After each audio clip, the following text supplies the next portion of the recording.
busquen Apocalipsis. Hoy no vamos a continuar con Mateo. Hoy me voy al libro que más me cuesta, que es Apocalipsis, capítulo 2, versículos del 2 al 4. Vamos a estar leyendo allí y el título: razones por las cuales podemos perder nuestro primer amor. Primero definiremos lo que es el primer amor y después, pues, las razones a la luz de las Escrituras, no según mi criterio, según el criterio bíblico, por qué todos los creyentes llega un momento en nuestra vida que podemos llegar a perder. No estoy hablando de salvación, perdemos nuestro primer amor, o se enfría nuestro primer amor en nuestra relación espiritual con Cristo. Bien, Apocalipsis 2:4 viene el mensaje a todas las iglesias que ya se habían establecido por Asia, parte de Europa. Por eso, si buscáis en Apocalipsis, veréis que ponen mensaje a la iglesia de Esmirna, de Tiatira, de Sardis, de Filadelfia. De ahí ahora os suena Filadelfia, si os suena, ¿verdad? Claro, como hay una denominación que se llama Filadelfia, pues se lo pusieron en honor a esa iglesia, porque el mensaje a la iglesia de Filadelfia es un mensaje bastante bueno. El mensaje a la iglesia de Éfeso es el siguiente. Dice Juan, que fue quien escribió esto: yo conozco tus obras y tu arduo trabajo y paciencia, y que no puedes soportar a los malos, y has probado a los que se dicen ser apóstoles y no lo son, y los has llamado mentirosos, y has sufrido, y has tenido paciencia, y has trabajado arduamente por amor de mi nombre, y no has desmayado. Pero tengo contra ti, hay un pero, que has dejado tu primer amor. Esto es lo que dice el apóstol Juan. Sabéis que este libro se escribió en una isla griega llamada Patmos. Actualmente existe esta isla. Y allí fue donde fue deportado y murió de anciano, y allí recibió la revelación. Por eso el libro de Apocalipsis en otros idiomas se dice revelación. Apocalipsis, acontecimientos finales. En otros lugares se le llama escatología. Pero el nombre al final es lo que menos cuenta, sino el contenido. Y allí, dirigiéndose el apóstol Juan a esta iglesia, le está diciendo que han trabajado, que tienen discernimiento, que saben distinguir entre un apóstol verdadero y un apóstol falso, que han sufrido, que han tenido paciencia, pero la deja caer al Espíritu Santo y dice: pero tengo contra ti que has dejado tu primer amor. Este mensaje de Apocalipsis capítulo 2 es a la iglesia en Éfeso. Éfeso, en Grecia, tiene puerto de mar. Y parece ser que lo que le ocurrió a Éfeso en lo natural, pues después le ocurrió en lo espiritual. Una ciudad que fue muy dejada y no cuidaron el puerto, como quizá nosotros sí hemos cuidado el puerto de Cartagena. Si veis fotos antiguas, yo estoy recibiéndolas en un grupo, veis Cartagena en el 1890, 1900, y veis los cambios. Y veis cómo el agua llegaba hasta la muralla del mar. Desde allí llevaron el cadáver, o trajeron el cadáver de Alfonso XIII de Roma aquí o de aquí a Roma, no recuerdo. Y vais viendo la evolución de nuestra ciudad. Pero ha ido a mejor. Todo el terreno que hay desde la muralla al mar es terreno ganado artificialmente al mar. Cuando paséis por el coche, que sepáis que antes ahí estaba el mar. Y los barcos llegaban hasta ahí. Eso históricamente. ¿Por qué cuento esto? Porque a Éfeso fue una ciudad muy descuidada. Y empezaron a tirar escombros, y era una ciudad marítima que vivía del comercio. Y precisamente por su descuido, por haber olvidado su primera gloria, esto es una comparación que hace el teólogo, su primer amor, lo hizo inaccesible a los barcos. Llegó un momento en que ya los barcos comerciales no podían parar en Éfeso, no había comercio y se arruinó. De hecho, desapareció del mapa entonces. Bien, lo pasamos al terreno espiritual y puede ocurrir lo mismo. Si descuidamos nuestro puerto, nuestro cuerpo, nuestra vida, donde atracan los barcos de la lectura, donde atraca el barco de la comunión con Dios, de reunirnos, de estar juntos y de reavivar la llama que un día Dios encendió en nosotros, pues puede llegar un momento que en nuestro puerto no atraque ningún barco, que ya en lugar de vivir por la fe y con ese primer amor, pues vivamos por los razonamientos, por lo que vemos, por los errores, y ahí se puede perder el primer amor. Eso lo hemos visto todos. Gente que llega a la iglesia con mucho entusiasmo, todo lo ve bien, el retiro, qué alegría, qué bien los hermanos, cómo me aman, y después empieza el capuzón. Eso nos ha pasado a todos, ¿o no? ¿Por qué? Porque sin darnos cuenta empezamos a bajar la guardia y de mirar al Señor vamos bajando la guardia y miramos a los demás. Y claro, como empezamos a mirarnos a nosotros mismos y estamos llenos de tantos fallos, entonces ese amor empieza a enfriarse. Llenamos nuestra vida de escombros. En el libro de Nehemías, que tantas veces hemos estudiado, ¿por qué se desanima el pueblo de Nehemías? El pueblo, bueno, que Nehemías llevó a reconstruir el muro, porque empezaron con mucha gana, con mucho ánimo a reconstruir, pero bajaron la guardia y en lugar de seguir poniendo la mirada en que el muro iba a tener tal altura, lo pusieron en el escombro. ¿Cuánto escombro? Yo pensaba que la iglesia era santa, pero ¿te has dado cuenta el hermano este que tanto aleluya, pero después fíjate lo que hace? ¿Y te has dado cuenta este? ¿Y te has dado cuenta el otro? Y ahí empezamos a mirar, en lugar de a Dios, miramos los escombros. Y cuando miramos los escombros, la obra se paraliza. No hay compromiso. La iglesia se enfría. Hay enfriamiento espiritual en tu vida. No tienes ganas ni de levantarte de la cama. Y entonces empezamos con las excusas. No voy porque me duele aquí, porque me duele allá o porque me duele acullá. Eso no sé a quién se lo decía, si era a mis hijas, que en los institutos, no sé si en el colegio ocurría, los viernes, a última hora, los críos están locos por irse a su casa ya porque no vuelven hasta el lunes. Y a partir de las 10 empiezan a pedirnos partes de salida. Profe, me das un parte de salidas que me duele la barriga y voy a llamar a mi madre a ver si viene a recogerme. Las excusas que se pueden poner para no enfrentarse a la responsabilidad. Y ser creyente es una responsabilidad. Pensad por un momento, no hace falta que aquí confesemos nada, todos y cada uno de nosotros hemos puesto 1000 excusas. ¿A que sí? Yo las pongo. Vale, yo como os dije el otro día que yo me iba a echar siempre la culpa de todo, yo he puesto muchas veces excusas para no hacer lo que Dios quiere que realmente haga en mi vida. Y de hecho, de lo que adolecemos hoy en día mucho, yo le estaba echando la culpa a la pandemia, pero creo que no es eso. La falta de compromiso es un virus que ha entrado en las iglesias, bueno, como en otras organizaciones, y no hay compromiso ninguno. Hoy voy a estar con Jesús Riquelme y demás, en principio íbamos a ser no sé cuántos, pero después la realidad no es esa. Yo preparo un tema para el colegio, como tú que cuando seas maestra te vas a enterar y después pasas lista que tienes 32 matriculados. Avi, y te van 15 críos. Y madre mía, 6 horas preparando un tema para estos críos, viene la mitad. Y la otra mitad se han quedado en la casa porque han empezado a chispear. Y en Cartagena hay un problema, que cuando llueve los críos no van al colegio. ¿Lo sabíais o no? Cuando llueve, nene, quédate aquí en la camica que está lloviendo. A ver si mi hijo se encoge con tanta lluvia. Y se ve que no saben todavía que existe el chubasquero, el paraguas, las botas de agua. Y así es como lleva al colegio toda la vida. Pero bueno, quiero decir que excusas podemos tener todas las que queramos, pero Dios conoce los corazones y sabe realmente cuál es nuestra verdad. Pues estos hermanos de Éfeso, de esa ciudad marítima, habían descuidado su primer amor y empezaron los problemas. Vamos a llevarlo al siglo XXI para ver más o menos qué nos puede pasar a todos. El primer amor, ¿a qué se refiere? Para empezar, vamos a definirlo. Hombre, si lo comparamos con un enamoramiento humano de un chico y una chica, ¿verdad? Cuando te enamoras y no ves defecto ninguno en el chico o en la chica, todo lo hace perfecto, ¿verdad? Todo lo tiene perfecto. La nariz, el ojo, la pestaña, todo lo tiene, lo físico, todo, hasta que descubre el primer fallo. Y no digamos ya cuando empieza la convivencia en el hogar. Cuando hay matrimonio o no hay matrimonio, porque las parejas ahora se juntan sin casarse, pero no pasa nada. Y cuando se empieza la convivencia y empiezas a ver los fallos, ahí parece que empieza el declive matrimonial. Y entonces se pierde ese enamoramiento, ese primer amor. Lo pasamos al terreno espiritual y ocurre exactamente lo mismo. Yo sé que muchos se convirtieron o nos convertimos con mucha efusividad. A mí no se me puede olvidar, claro, hay mucha emoción ahí metida y falta también la fe. Yo sé que fue un 26 de marzo de 1978.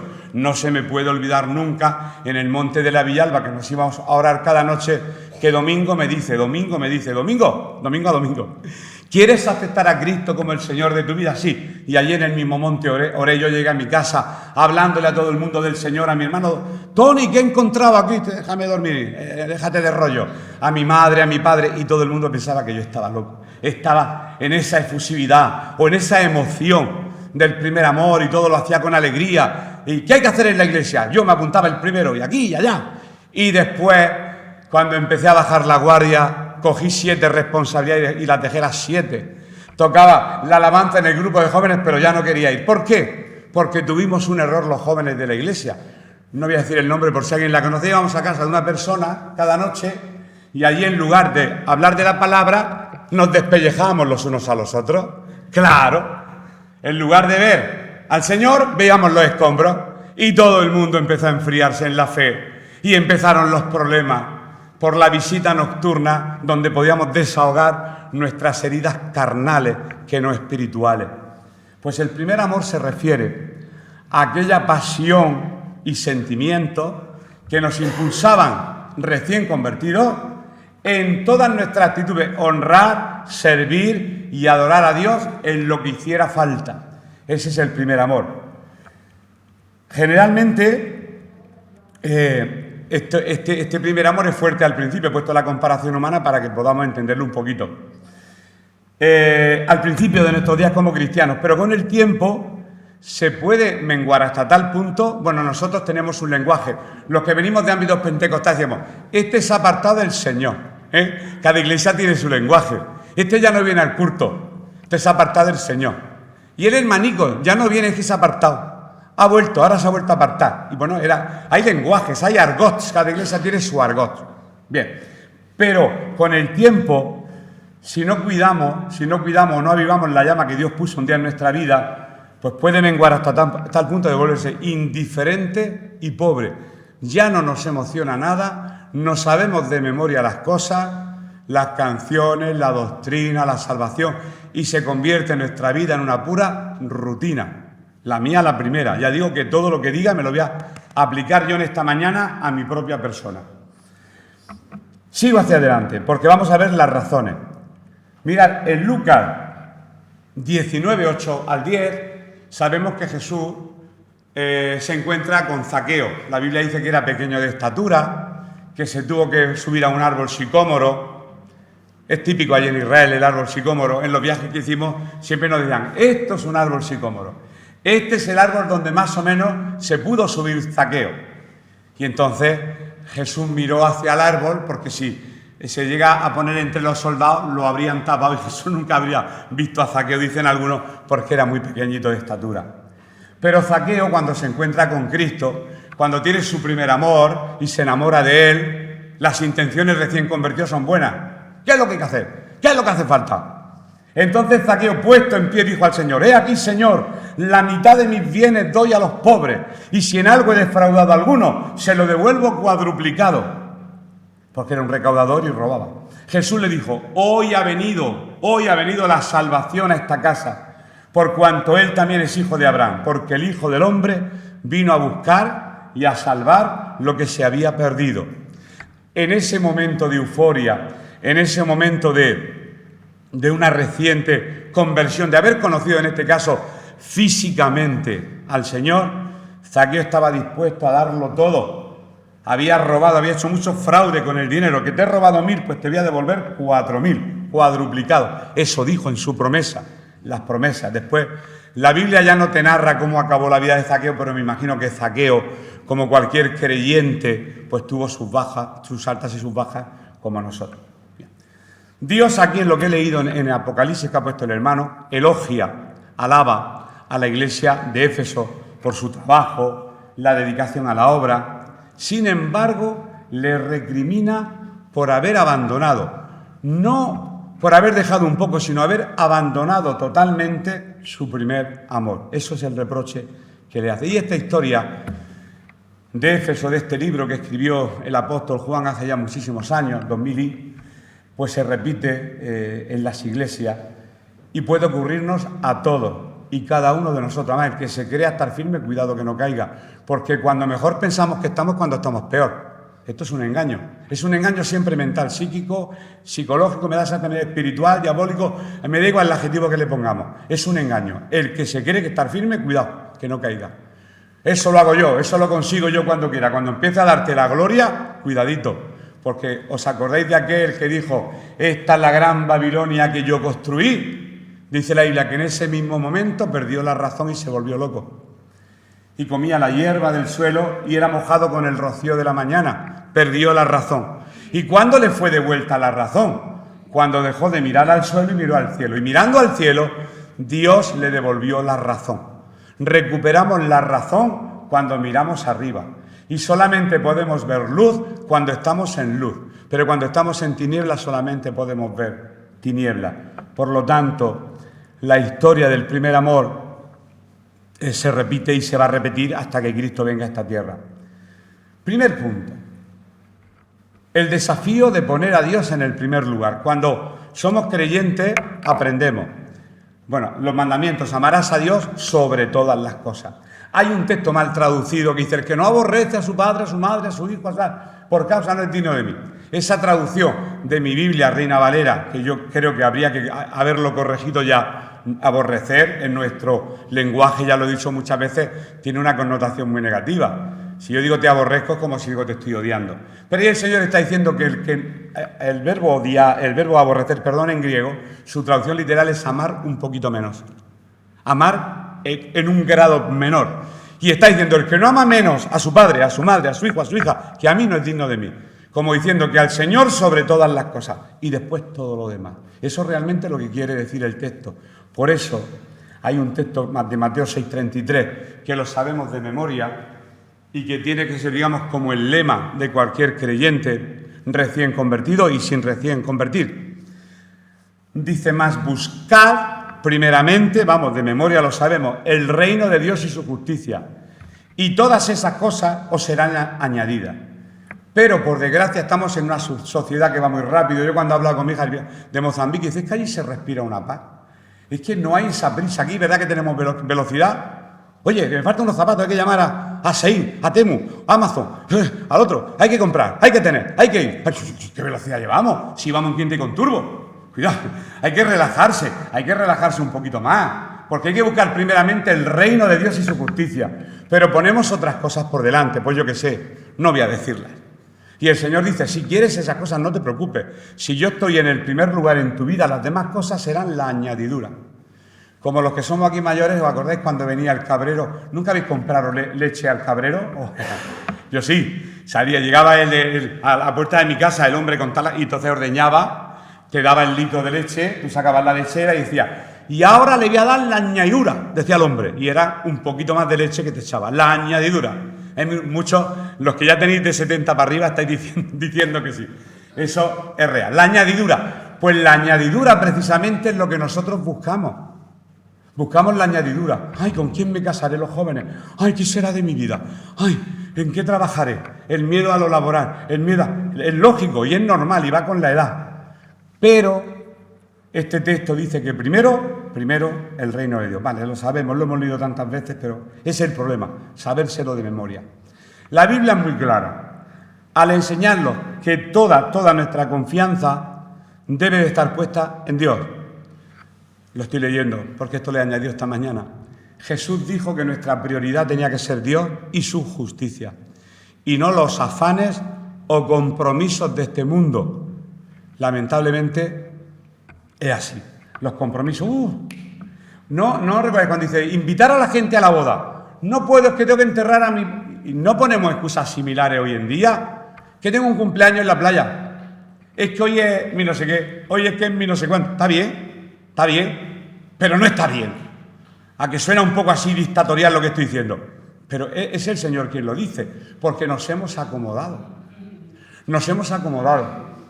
Y le damos mucha importancia. A lo mejor pues, somos capaces de estar delante de un móvil 5 horas o en un festival juvenil 7 horas, pero a lo mejor 20 minutos leyendo la palabra o delante del Señor adorándole quizá nos cueste más.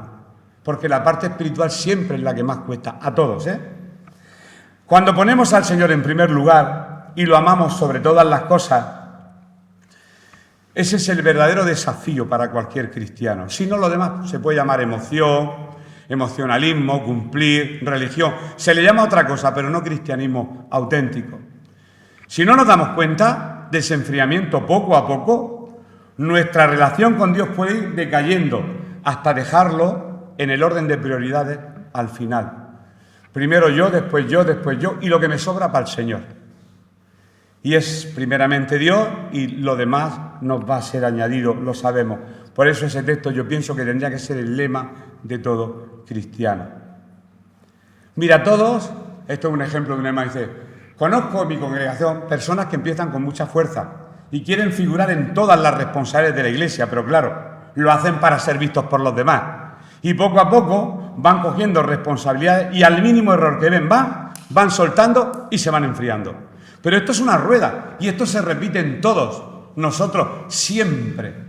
¿Por qué? Porque no sabemos discernir cuando hacemos algo como para el Señor o algo como para nosotros mismos o para ser vistos por los hombres. ¿Por qué? Porque somos humanos y arrastramos muchos complejos y muchas heridas. Yo, por ejemplo, me he ganado al Juan Diego, que creo que me lo mandaste tú a mí al instituto, a ese chiquillo que no había quien lo domara, lo domé dándole responsabilidad. Ven, pasa lista, que tú vales mucho, muchacho. Antonio Martínez, presente, y el chiquillo pasando lista. Venga, copia en la pizarra. Y me lo gané de esa manera, con astucia, con astucia. El Señor también utiliza de vez en cuando la astucia para ganarnos y nos da de vez en cuando algún caramelo, una bendición, cualquier cosa para que nosotros le sigamos por amor y nunca, nunca por ningún otro motivo. Bueno, no voy a poner aquí las excusas. Es que yo todas estas las he puesto. Es que tengo un cumple, que he quedado con fulanito, es que mañana no puedo, es que me duele la barriga, es que tengo, yo qué sé, tengo un perro, tengo que cuidarlo. Mira, yo en el instituto he escuchado excusas de todo tipo. Y claro, a mí, yo muchas veces digo, si en los institutos se pusiera una enfermera en cada instituto allí, cuando un niño un viernes dijera, ¿me puedo ir a mi casa que me duele la cabeza? Digo, por favor, enfermera, póngale una inyección de Enantium a este crío que se le quite el dolor. Yo pienso que ese crío se cura en 2 segundos. Se le quita el dolor de cabeza en 2 segundos, porque está mintiendo. Hombre, y a mi hija se ríe. Pues me gustaría que tú trabajaras allí. Y yo te llevaría todos los viernes así de crío. A uno la rodilla, a otro la cabeza. Tú te llevas Enantium y le pinchas. Y los críos se les pasa el dolor. Pues lo mismo ocurre, porque hablamos de los niños y nosotros somos iguales. Si nos inventamos cualquier cosa para que nuestra entrega no sea al 100%, lo hacemos. Pero bueno, no pasa nada, lo importante es que lo veamos y que rectifiquemos, simplemente. Sigo adelante. ¿Pero qué puede provocar esto?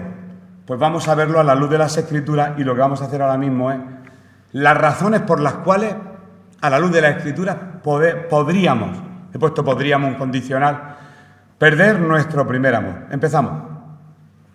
Primero, por pecados ocultos. Pecados ocultos.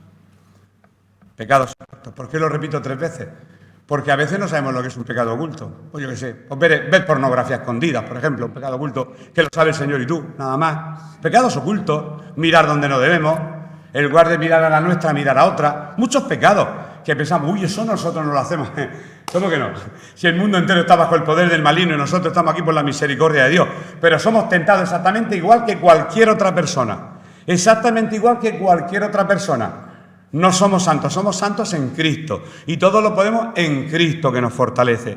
Pero carnalmente, y cuando descuidamos el primer amor, empiezan todas las tentaciones. Y podemos tener pecados ocultos. Y yo pregunto aquí, ¿quién no tiene su filisteo personal? Los filisteos eran los enemigos del pueblo de Israel. Y nosotros tenemos una debilidad todos. Atrévete, yo ya lo he hecho. Pasa que no quiero que me encuentre en la lista y la rompo. Yo he llegado a apuntar mis cosas personales y mis debilidades personales, porque todos las tenemos. Y después nos aconsejamos a otros que vayamos al psicólogo. Al psicólogo tenemos que ir todos.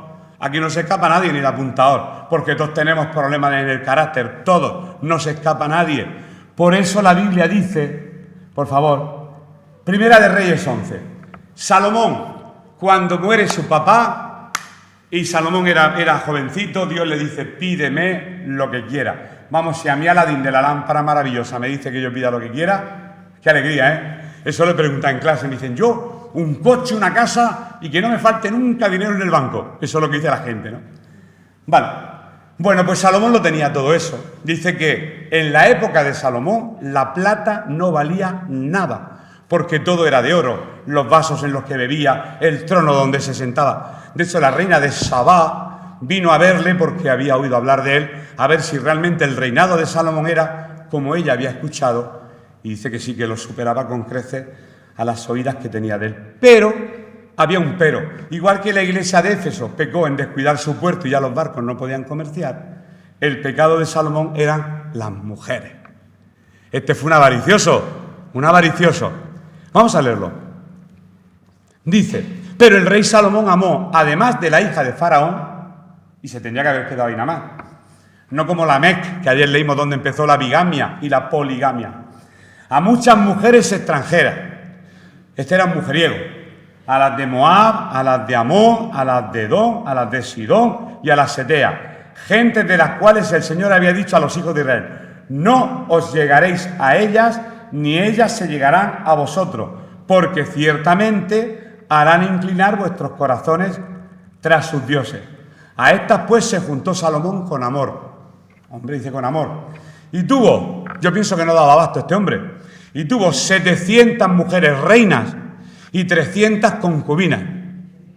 Salía a 2 mujeres por día al año sin repetir. Lo siento, pero aquí somos todos adultos. Vale. Si sus mujeres desviaron su corazón. Y cuando Salomón era ya viejo, sus mujeres inclinaron su corazón tras dioses ajenos. Y su corazón no era perfecto con el Señor su Dios, como el corazón de su padre David. Era hijo de David. Bueno, en este caso el filisteo de este hombre ya sabemos cuál es. Yo le llamo a los jóvenes del muelle. ¿No sabéis lo que es el muelle? Gente va por la calle y cuando pasa alguien están mirando, no paran de mirar, oh, ese deseo carnal de constantemente de mirar. Tienen el muelle desde el cuello, lo tienen flojo. Lo tienen flojo. Y constantemente están nada más que con un deseo de sexo increíble. Eso le pasó a Salomón. Y como no eran creyentes y Dios le había dicho que cuidadito de llegarse a estas mujeres, él no obedeció y como consecuencia desviaron. Eso no es para tanto. Ir todos los días, eres un exagerado para la iglesia. Y también, que no es para tanto. Si tú, además puedes incluso verlo por YouTube. Incluso si tú quieres, tú puedes ser cristiano a tu manera. Si eso, no pasa nada. Y entonces y empezamos ahí a enfriarnos. Cuando hay actividad estamos muy vivos. De hecho, ¿cuántas veces? Mira, no hace falta que me respondáis. ¿Cuántas veces hemos venido con Decana a la iglesia? Yo el primero, siempre lo diré. Y después nos hemos ido, oye, qué bien, ¿verdad? Porque las expectativas que tú tienes no son las expectativas que tiene Dios para ti. Ya no hablo de venir a la iglesia, que parece que siempre lo concentramos todo en el venir o no venir. Eso no es lo más importante. Son las 24 horas del día, nuestra vida cotidiana. Una de las razones por las cuales nuestro amor por Dios puede menguar es tener pecados ocultos. Bueno, en este caso nombra este pecado, pero podría ser cualquier otro. Salomón fue una persona a quien Dios bendijo en gran manera. En gran manera. Pero su amor comenzó a decaer cuando su amor por las mujeres extranjeras fue más grande hasta tal punto que lo arrastraron a la idolatría y ya adoraba a otros ídolos. Por eso cuando me dicen, oye, ¿un creyente se puede casar con una incrédula como poder? Pues claro. ¿No es conveniente? Claro. Porque tú imagínate, llega 2 personas con pensamientos distintos a la hora de hacer actividades, pues una persona se tiene que ir con un sitio, otra persona por otro.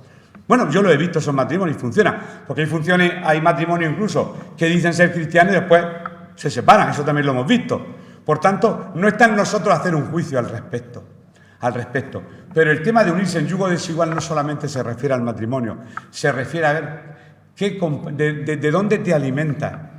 De alguien que constantemente está alabando a Dios, que constantemente está en la acción, o que alguien que constantemente lo que está haciendo es desanimándote. ¿A dónde nos acercamos? ¿De dónde cogemos el fruto para que nuestra vida vaya creciendo? Como creyentes debemos ser celosos con nuestra vida de piedad. Y este texto, aunque sea cortito, vamos a ponerlo. Primera de Corintios 10:12. Es un texto que creo muy interesante porque ahí empieza el declive. Si alguna vez te has sentido, como dice el texto, a la guardia. Yo sé que los médicos, los enfermeros, cuando vas a visitarlos, te preguntan, ¿qué síntomas tiene usted? Yo recuerdo que cuando tenía 14 años se me caía el pelo y tenía como roalillos de calvas. Yo decía, mamá, que se me cae el pelo. Y mi madre me llevó entonces a un médico que era un almirante llamado Antonio de Lara y Muñoz Delgado, un famoso médico de Cartagena, porque entonces existían las igualas. Pagabas una iguala mensual y podías visitar al médico las veces que quisiera. Doctor, que a mi hijo se le cae el pelo, dice mi madre, y me dice el médico, abre la boca. Y dije yo, ¿qué tendrá que ver la boca con el pelo? Y era que por tener muelas infectadas había afectado al cabello y el cabello se caía. ¿Qué sabiduría tenía este señor? ¿Qué sabiduría tenía este señor? Bien, pues como creyentes debemos de ser celosos por nuestra vida piadosa y no permitir que nada dañe nuestra relación. Y si empezamos a ver síntomas, si hay un síntoma, sea el que sea, siempre va a haber una receta, y va a haber un remedio, y va a haber un diagnóstico. Y el Señor lo va a diagnosticar para decir, nene, si a ti lo que te pasa es que estás sin orar, sin orarme, si hace 5 meses que no te he visto cerca de mí. Si lo que pasa es que estás haciendo cosas en oculto, estás llevando doble vida. Tu vida es una doble moral. ¿Pues qué te va a pasar? Esto. Así que el que piensa estar firme, mire que no caiga. El que se cree, estoy en el mejor momento, sí, puede ser que sí. Pero si tú crees que todo lo que tienes lo has conseguido por tu fuerza, por tu conocimiento, por ser hijo de, o por pertenecer a una iglesia que tiene la verdad, ahí estamos equivocados. Nunca son nuestras fuerzas. Así que estamos firmes en Cristo. Y lo podemos todo en Él, pero nunca por nuestras fuerzas. Segundo, he dicho por pecados ocultos, no me quiero meter más tiempo ahí. Por los periodos de duras pruebas. El pueblo de Israel, en el recorrido desde que salieron de Egipto hasta llegar a la tierra prometida, que eso en coche se puede hacer en 6 o 7 horas, dar la vuelta hasta llegar en coche, hoy en día 6 horas. Tardaron 40 años y no entraron. De todos los que salieron, no entraron todos. ¿Sabéis los únicos 2 que entraron, que sí salieron? Josué y Caleb. El resto ya eran hijos de otros judíos que habían muerto por el camino, 40 años andando para llegar a la tierra prometida. Y tuvieron pruebas por el camino. ¿Estáis teniendo pruebas de que os convertisteis? Aquí haríamos hasta el lobo. Pues ya ves, todos los días tenemos pruebas, ¿verdad? Por eso Malaquías, capítulo 1, versículo 2, yo lo tengo con puntos suspensivos. Quiere decir que solamente he cogido el apartado A y voy a ver si leo el apartado B. Dice, yo os he amado, dice el Señor. Voy a leer solamente la mitad del versículo. Y dijiste, ¿en qué nos amaste? ¿En qué nos amaste? ¿Por qué? Claro, cuando lleguemos a Malaquías lo vais a entender, profeta menor. ¿Qué estaba ocurriendo? Que estaba bajo el poder de Babilonia, el pueblo de Israel. Y cuando van a la libertad, siguen siendo perseguidos por el imperio medo-persa. Y el Señor dice, os he amado. Y dice, ¿cómo nos vas a amar si siempre nos tienes abandonados? O lo que se han encontrado en los campos de concentración nazi de Auschwitz. No somos el pueblo elegido. ¿Por qué ayer se suicidó mi familia tirándose contra la alambrada para escaparse de este campo de concentración? ¿Dónde está Dios que no te vemos? Esas cosas han ocurrido en la historia. Y Malaquías aquí lo repite. Yo os he amado, dice el Señor. Y dijiste, tú, pero si nos has dejado tirados. ¿Cuántas veces tenemos pruebas y no lo entendemos? ¿Y por qué a mí? Cuando murió la hija de Adolfo, él decía y repetía, Señor, ¿por qué a mí? ¿Por qué a mí? ¿Por qué a mí? No voy a entrar ahí. Esto tiene que ser un palo muy fuerte, ¿verdad? Fortísimo. ¿Por qué a mí? Y podemos preguntar, ¿por qué a mí? Yo muchas veces cuando veo que la gente ve y yo le digo, ¿por qué me ha tocado a mí? ¿Perder la vista? ¿Esto qué es? ¿Por qué a mí? ¿Y por qué a mí? Señor, ¿y tú me amas? Y ahí, bueno, eso es a lo mejor para alguien es una pruebilla, para mí es una pruebaza. Pero hay muchas cantidades de pruebas por las que puede pasar el cristiano. Repito, otra de las razones por las cuales nuestro amor por Dios se puede enfriar es el efecto negativo de las pruebas en nuestra vida. Una prueba o te puede hacer crecer o te puede hacer salir por esa puerta y no volver nunca más. ¿Cuántas veces yo he querido abandonar el ruedo? Así. ¿Cuántas veces he querido dejar de ser torero aquí? Así. ¿Cuántas veces he tenido ganas de abandonar? Así. Muchas. Ya digo que siempre me sale la culpa yo, que lo sepáis. Igual a vosotros no va a pasar, pero a mí sí. Se ve que yo a lo mejor soy de los más débiles. A Israel le pasó lo mismo. Después que volvieron del cautiverio, comenzaron a reconstruir una ciudad en Jerusalén y sus muros. Las cosas no volvieron a ser las mismas, pero no obtuvieron la completa independencia de un imperio medo-persa. Señor, cúrame de la vista, porque yo me imagino que el aguijón de Pablo era la vista, como la mía. Bástate mi gracia, Pablo, porque mi poder se perfecciona en tu debilidad. Y hay a veces que pensamos que llegamos al Señor y todo es jauja, y todo nos sale bien. Y cuando nos damos cuenta de que no es así y de que van a seguir las pruebas adelante, porque las pruebas, a ver, las hay aquí hermanos que yo sé que han pasado por diversas pruebas. Tenemos a Ani, que pasa una prueba. Tenemos nuestro hermano, hablo de pruebas fuertes, como la de perder un hijo, puedo decirlo con toda la libertad, ¿verdad, hermana? Y la actitud de Ani ante el tema, vamos a ponernos por un momento, vamos a empatizar con ella. O vamos a empatizar con Ramón, cuando perdió a su hija con 27 años. En ese momento, o te agarras al Señor como un clavo ardiendo, ¿sabes? Venga ya. Claro, decimos, domingo no, vamos al Señor. Hasta que no nos ocurra a nosotros, que Dios no lo permita, no sabemos lo que se puede sentir. La frase que yo normalmente digo, que nadie es racista hasta que su hijo se casa con una negra. Que somos todos muy buenos hasta que dejamos de serlo, hasta que nos viene el problema y hasta que nos viene la prueba. Por eso le respondieron, Señor, ¿en qué nos amaste? Nos han libertado aquí, allí, de los asirios, pero ahora tenemos al imperio medo-persa. ¿En qué nos amaste? Pues cuando venga una prueba, decir, Señor, gracias por la prueba. ¿Cómo que gracias por la prueba? Gracias. ¿Eso es más difícil? Es difícil. Pero dice la Biblia que hay que regocijarse en medio de las muchas pruebas. Porque Pablo y Silas, claro, es que esto lo escuchamos. Ayer vi una película, porque me gusta mucho el cine, lo sabéis, de una cárcel de Finlandia. Madre mía, qué cárcel, esos son hoteles, con sus piscinas, sus gimnasios, unas piscinas maravillosas. Pero Pablo y Silas no estuvieron en una cárcel como las de hoy que hay en Europa, en una cárcel. Esa de la cadena atada a la pierna con la bola, como nos dibujan en las imágenes, con ratas, con humedad, con suciedad. Y en medio de la prueba, dice la Biblia que comenzaron a entonar himnos. ¿Tú te imaginas en medio de la adversidad empezar a cantar himnos? Si lo que tenemos ganas es, no tenemos ganas ni de mirarnos al espejo, pero cantaron. Y el poder de Dios se manifestó en esa debilidad. Y se rompieron las cadenas de la cárcel. Y Dios rompe un montón de ataduras en nuestra vida cuando en medio de la prueba sabemos actuar correctamente. Pero eso, creo que yo soy el menos apropiado porque yo soy muy quejica, muy quejica. Como cristianos debemos tener cuidado con las duras pruebas que no nos impulsen a dudar del amor de Dios. Todo lo que leas porque lo he escrito esta mañana. Por el contrario, es el tiempo en el que más cerca debemos de estar del Señor. Cuando llega la prueba es cuando hay que agarrarse al Señor. Porque como empecemos a razonar por qué, se acabó el primer amor en nuestra vida y vamos a estar toda la vida quejándonos. El apóstol Pedro, por ejemplo, exhorta a los cristianos, oye, no perdáis vuestra gloria, vuestra salvación, ese deseo que tenéis, no lo perdáis.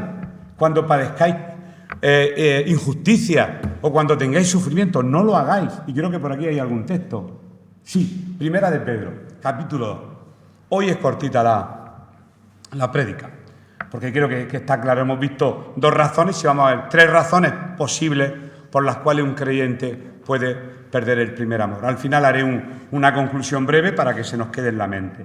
Dice así Pedro, pues qué gloria es, como diciendo, qué mérito tiene. Traducción de otras Biblias, la mía es que Reina Valera 60. ¿Qué mérito tiene si pecando sois abofeteados? Claro, la paga del pecado es la muerte. Si pecas y te viene, si la haces, la paga. Pues eso no tiene mérito ninguno. Pero si haciendo lo bueno sufrís y lo soportáis, esto ciertamente es aprobado delante de Dios. Lo difícil es que cuando te viene una injusticia y sufres y tú no has hecho nada malo, soportarlo. Entonces es cuando Dios te pone el aprobado, el 5. Cuando estando en diversas pruebas lo soportamos. Pues para esto fuisteis llamados, porque también Cristo padeció por nosotros. ¿Cristo se merecía morir? No. ¿Padeció con razón? Con ninguna razón por nosotros. Pues igual nosotros. Señor, quiero imitarte. Pues te está diciendo, ¿estás pasando por la prueba? Pues ya me estás imitando. Porque a ti no te van a poner clavos en las manos y en los pies te van a atravesar. Nos ocurren otras cosas distintas, pero nos ocurren. Y quiero que entendamos una sola palabra en griego, si no, no soy yo. Porque también Cristo padeció por nosotros, dejándonos ejemplo, para que sigáis sus pisadas. Si leyéramos este texto en griego, la palabra ejemplo, y esto tienes que saberlo quizá Ana, porque se lo explicaría en clase, pero ya no se acuerda. Esto te lo expliqué seguro, porque esto es de cuarto de la ESO. Dejándonos ejemplo, Cristo nos ha dejado ejemplo. La palabra ejemplo en griego quiere decir debajo del gramático. Upo, gramo, upo, hipo. Hipopótamo, debajo del río, gramo, gramática. ¿Y qué es debajo del gramático? Pues las caligrafías que habéis hecho toda la vida, caligrafía Rubio, mi mamá me mima y toma tomate tu tía. Y entonces nos ponía la muestra, la maestra, de los que tenemos 70, ¿te acuerdas de la muestra final? Te ponían una muestra y tú ¿qué tenías que hacer debajo? Copiarla 10 veces. Y yo como me portaba siempre mal, el domingo 5 páginas, por hablar tanto en la clase. Y yo tenía que repetir. Pues aquí está diciendo, Cristo padeció por nosotros dejándonos una caligrafía para que la hiciéramos idéntica como Él la ha hecho. Él es nuestra caligrafía perfecta, y nosotros debemos de seguir los mismos trazos que Él siguió. Eso está diciendo el texto en su lenguaje original. Claro, eso dice, Dios mío, qué maravilloso el Espíritu Santo. Cuando entendemos el idioma original en el que se escribió la Biblia, entendemos la pretensión del Espíritu Santo de Dios. Que sigamos las pisadas del Señor al pie de la letra, haciendo el trazo exacto. Decimos, sí, Cristo sí porque era Dios, no, era verdadero Dios, pero era verdadero hombre. Y os aseguro que le dolieron los clavos, le dolió la corona de espinas, le dolieron los azotes y le dolió cuando aquel Longino, según la tradición, le atravesó el costado con aquella lanza. Bien, pues tenemos que comprender, y creo que lo comprendemos, que vamos a estar expuestos toda la vida a tentaciones, a pruebas, pero el propósito de la prueba siempre es que crezcamos. ¿Cómo se madura? Con pruebas. ¿Cómo aprendí yo a nadar? Con una prueba muy gorda. Me lleva mi padre a San Pedro, me da un empujón y me tira al agua donde hacían 3 metros. Socorro que me ahogo. Pero esa prueba, ¿sabe a lo que me enseñó? A nadar. Me dio un empujón y nadé. Y ahora, ¿verdad? Uy, pobrecito, ahora es que estamos en la época de... Por eso se llama época de cristal, ¿verdad? Tanta protección. Ay, incluso con los nuevos. Ay, no saque esa parte. Ay, y entonces, pero habrá que decir la palabra de Dios que es dura. Habrá que compartir la palabra tal como es. Porque entonces estamos criando niños mimados que van a estar 40 años y nunca van a crecer en el Señor. Y van a pasar 50 años en la fe cristiana y vamos a estar quejándonos. Este no me saluda, este no me habla, este me pone mala cara. Y yo también caigo en esas tonterías. No crecemos ni maduramos por ese tema. Porque tenemos el Padre al que ama disciplina. Porque si no lo disciplina es que no lo ama. Ahora yo solamente voy a aceptar la disciplina de alguien que me ame, a la luz de las Escrituras. Y cuando un padre o una madre disciplina, por amor, aunque la disciplina del presente nunca es causa de gozo, con el tiempo da un fruto apacible. Eso dice la palabra. Pero la disciplina no nos gusta a nadie, a mí menos que nadie. Seguimos, vamos a la tercera y última parte. He dicho Primera de Pedro, que lo buscaran. Primera de Pedro 1, 6, 7, perdón. Y ya estamos en la última causa del enfriamiento. Vamos a leer esto. Primera de Pedro 1, 6, 7. Dice así. Empieza a leer. En lo cual vosotros os alegráis, aunque ahora por un poco de tiempo, si es necesario, tengáis que ser afligidos en diversas pruebas, para que sometida a prueba vuestra fe, mucho más preciosa que el oro, el cual, aunque perecedero, se prueba con fuego, el oro se prueba con fuego, sea hallada en alabanza, gloria y honra cuando sea manifestado Jesucristo. Como diciendo, de la misma manera que se prueba el oro en un crisol o cuando se hace cerámica y se mete en un horno para que coja consistencia, nuestra vida también es probada para que coja consistencia. Dios no nos prueba para rompernos. Al contrario, dice la Biblia que el alfarero estaba haciendo un vaso y se le rompió en las manos. ¿Lo tiró? No. Cuando tú te rompes las manos de Dios, ¿Dios te tira? No. Cuando fallamos, Dios nos tira, nos coge el mismo barro y nos vuelve a hacer de nuevo. Nos vuelve a hacer de nuevo. Y tiene paciencia con nosotros la que haga falta. Nunca va a tirar nuestro barro. Siempre querrá hacer de nosotros las mejores vasijas de barro. Barro, nosotros somos de barro. Por eso somos tan quebradizos, porque somos de barro. Y última, por los afanes del mundo. Primero, he dicho una razón. La segunda razón, primero por un pecado oculto. La segunda, ¿cuál era? No me acuerdo, por pecados ocultos. Estoy cansado, lo digo en serio. La tercera, por los afanes del mundo. Los afanes del mundo. Aquí yo pienso que todos estamos en este barco metidos. Y lo leo. En Lucas 10, 38. Mientras que lo busca el hermano, voy a hacer una breve introducción. Otra causa, y la última, por la cual se puede perder el primer amor, es por los afanes de este mundo. Y esta es la razón más fuerte que se da hoy en día en el pueblo cristiano. Pues mira, te puedes dejar llevar por los afanes del trabajo, los estudios. No digo que no haya que trabajar ni estudiar. Yo estoy diciendo cuando el afán, tengo que hacer esa ansiedad, ¿verdad? Yo ahí también peco mucho. Los estudios o proyectos especiales que nos consuma mucho tiempo y energía, a tal punto que nuestro tiempo devocional y servicio a Dios se ve ahogado. Lógicamente hay que trabajar y hay trabajos y trabajos. Yo recuerdo una época, en nuestra época, Carmelo, Nos decía Domingo el pastor, no cojáis ningún trabajo donde haya que trabajar los domingos. Eso tú lo hicieras en la iglesia, qué dictador era ese pastor, pero funcionaba. A veces lo que parece que no funciona, funciona. Y lo que parece que funciona, no funciona. Por eso tenemos que ir a las Escrituras. Hombre, amigo, te estás pasando. Pues me quiero pasar de aquí para adelante porque me quiero morir con las botas puestas y predicar la palabra tal cual. No podemos engañarnos. Y la vida cristiana cuesta. ¿Y sabes lo que cuesta la vida cristiana? Pues nos cuesta toda la vida. Nos cuesta toda la vida. Es duro, pero con la ayuda del Señor llegaremos a la meta. Lo que ha buscado el hermano es una historia que conocéis todos y con esto os aseguro que sí terminamos. Aconteció que, yendo de camino, entró en una aldea y una mujer llamada Marta le recibió en su casa. Esta tenía una hermana que se llamaba María, la cual, sentándose a los pies de Jesús, oía su palabra. Pero Marta se preocupaba con muchos quehaceres y acercándose dijo, Señor, ¿pero no te da cuidado que mi hermana me deje servir sola? Dile pues que me ayude. Respondiendo Jesús le dijo, Marta, Marta, afanada, turbada, cansada, agobiada, estás con muchas cosas, pero solo una cosa es necesaria. Y María, tu hermanita, ha escogido la mejor parte, la cual no le será quitada. Pues ya eso que viene el maestro, que habrá que hacer la cena, habrá que hacer esto. ¡Sí! Buscar primero el reino de Dios. Ella estaba sentada, escuchando al maestro, se le caía la baba.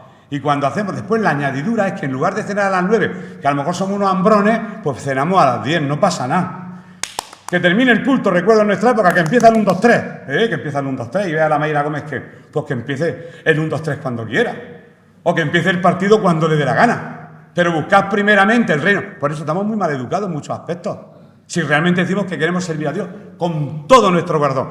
Él dio toda nuestra vida y nosotros le damos 2 horas y media a la semana. Por Dios, parece que no es justo. Alguien que da su vida por ti, tú le das una horica, y a lo mejor una horica quejándote, o quejándome.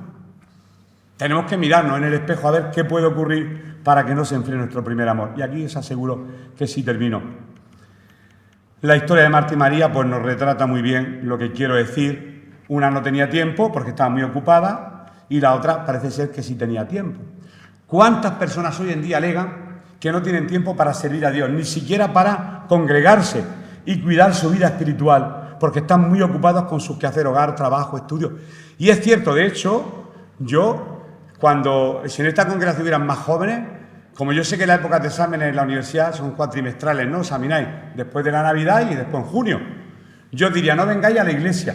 Hay pastores que me han oído decir, Domingo, ¿cómo dices eso? Sí, porque primero son sus estudios, porque pues con sus estudios podrás servir a Dios mejor. Por eso hay iglesias donde pueden haber 300 miembros y 2 personas con estudios, por Dios.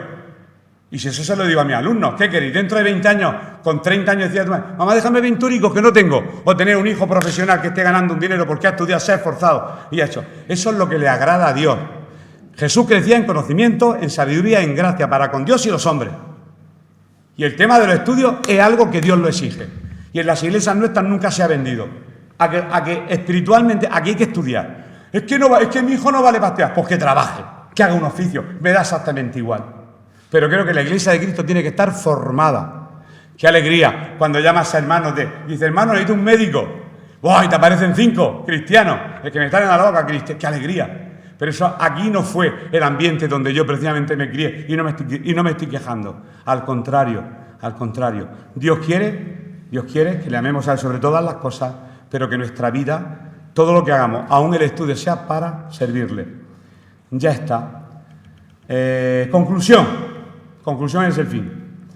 Algunas razones que hemos leído por las cuales nuestro amor puede menguar son, primero, por pecados ocultos.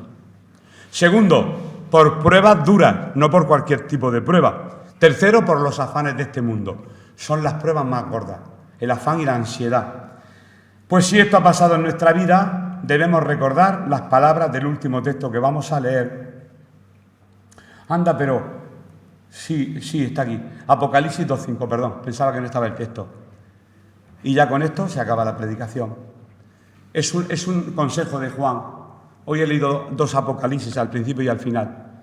Te dice el Señor, a una iglesia, recuerda por tanto de dónde has caído y arrepiéntete y haz tus primeras obras, pues si no, vendré pronto a ti y quitaré tu candelero de su lugar si no te hubieres arrepentido. Rebobina tu vida y date cuenta en qué momento empezó a torcerse para la izquierda, para la derecha. Y ahí, en ese punto, justo en ese punto, ¿dónde negó Pedro a Jesús?